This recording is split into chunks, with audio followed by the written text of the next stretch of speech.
Misty Mountains.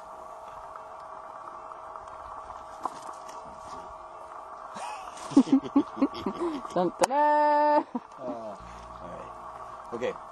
So I've had a few people ask me recently about solo practice and visualization, and this is something I talk about I've talked about it for a long time. I talk about it all the time in terms of your solo practice.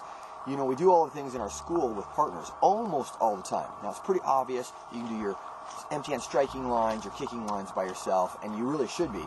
But people miss the fact that you can do all your joint locking, all your stick drills, stick and dagger, double stick, staff, all of that. So we can do about 95% of everything that's on the charts up to black belt in the air on your own. So what I want to do right now is give you a little tutorial on how to see yourself doing 4-part lock flow. Our first lock flow drill, okay?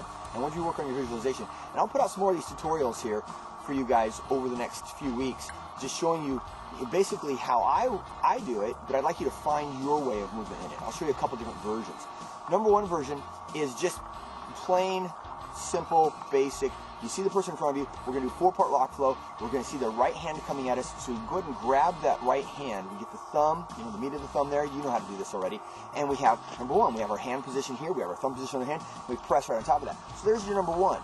We roll it over, re-grab, replace, and there's your number two. Our fingers are in their wrist, our thumbs are on the back of their hand. Slide the thumb up, pop their arm up, slide it in, and hey, you've got number three there with their cocked back in that gooseneck position. Pull it back out and around, grab their hand like you're shaking hands, their hand is upside down, clasp their wrist, and turn it here. Their arm is straight up and down, like this, and you're twisting here, that's number four.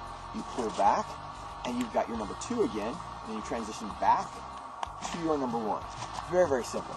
Now, you can do this a little sharp and quick. You can go, and you've got your 4-part lock flow. You've got 1, 2, 3, foot out, 4, back to 2, and you can do that in a quick hand action. And you do that, it's a great way to play. You can also do this in a slower fashion where you actually see yourself moving the person.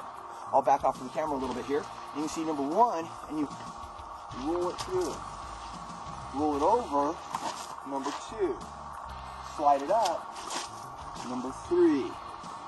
Pull it out, grab, number four. Pull them around. Pull back out, number two. And then roll it back, number one. Okay?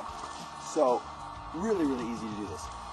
Practice that on your own and come up with your own variations and work on your solo practice. All right.